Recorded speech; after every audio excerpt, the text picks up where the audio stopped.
If only there were a beach that looked this good, but without the maddening crowds. Somewhere like here, Watamu in Kenya.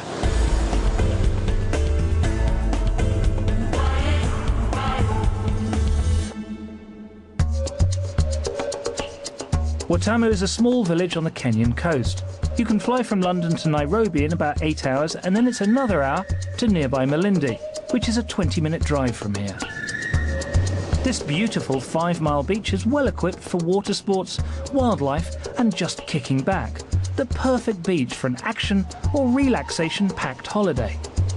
But there's no lying around for me. I'm off on beach safari, getting face to face with the sea life here in Kenya's first marine park.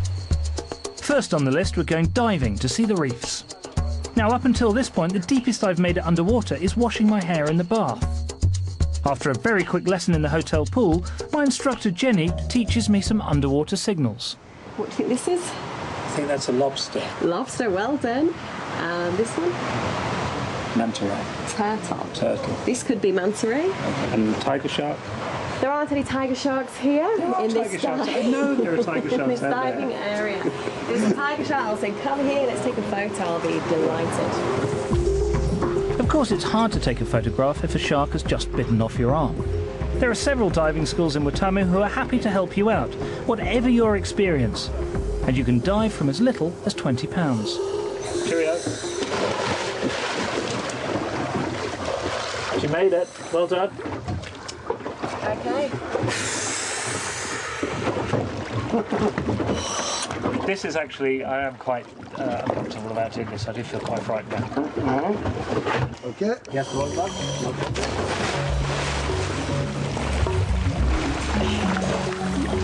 Yay! Fantastic.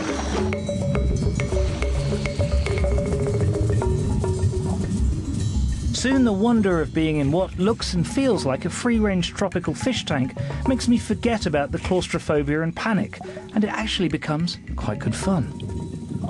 There are over 600 species of fish here in Watamu, leaf fish, crocodile fish, but so far no tiger shark fish.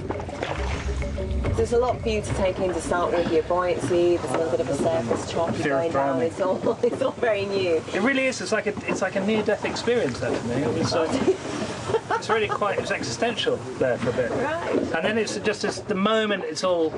You're there, and you've just got to go, whoa, look at that, oh, and there's some of that, and you completely forget about it. What makes this reef special is there's little fish, and it's just the whole place is just swarming. I ate a couple while I was down there, they're quite tasty. It's salty. What should I do about this bit of coral I brought? You can stay in some amazing places in Watamu from around £85 a night, but you'll be wasting your time here if you spend it all in a nice hotel. You see, the thing is, in Watamu, is that most of the places to stay, the resorts, face onto the beach, but they're walled off from the outside world. You miss out on the real Kenya that's going on outside the walls, right? Like here in the village of Watamu, where everybody's been extremely friendly so far, though it is rather dusty. Jumbo again? Jumbo! Welcome to our place. Thank you very much. If you want to come on camera with me, you've got to pay me money. That's how it works. We all need money.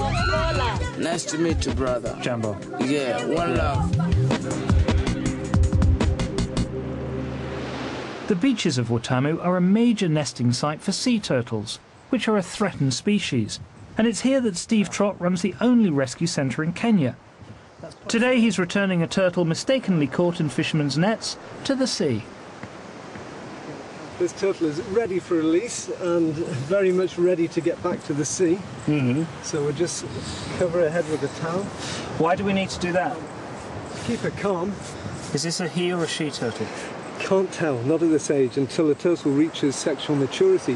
When it's around about 20 to 30 years old, the male will start to grow a long tail. This one's a juvenile, probably about 10 years old. Ready? Okay. Steady. Let's go again. Go. I was lucky enough to be there on a day when Steve was releasing a turtle, but anyone staying on the beach is welcome to visit the rescue centre.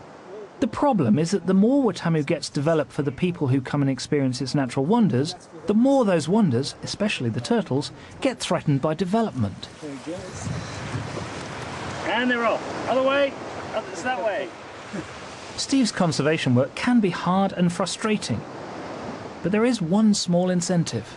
Sea turtles are mostly found in the world's tropical oceans, so I end up having to suffer and live in places like this. Thank God there are no turtles in Hull.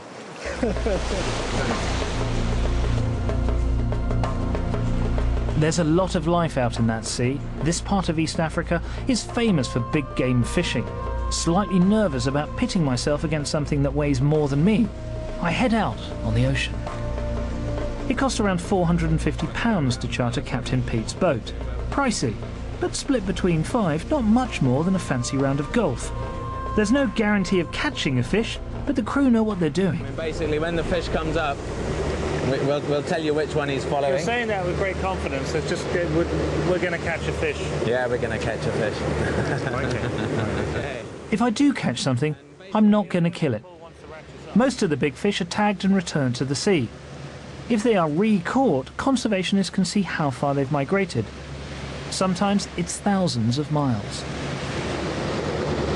What makes fishing a sport? We've got to catch a big fish, then you'll see. Because the thing for me, what I like about fishing, is that I really love the sea, and I really love water actually, and I love fish, and it's a way of interacting. Come on, you might find us a fish. We've now been at sea for 4 long, excitement-free hours. I've experienced high expectation, then patience, then frustration. And then, with no warning, and rather like a scary bit from Jaws, we finally hook a fish. And it's the king of them all. Marlin! It's a marlin, huh? This is when I and everyone else realizes that the man holding the rod is the man least qualified to catch a fish. He's winding. Don't drop the rod without winding. I'm knackered already. I had no idea this was such hard work. Gonna jump. Get ready. He's gonna jump. He's gonna jump.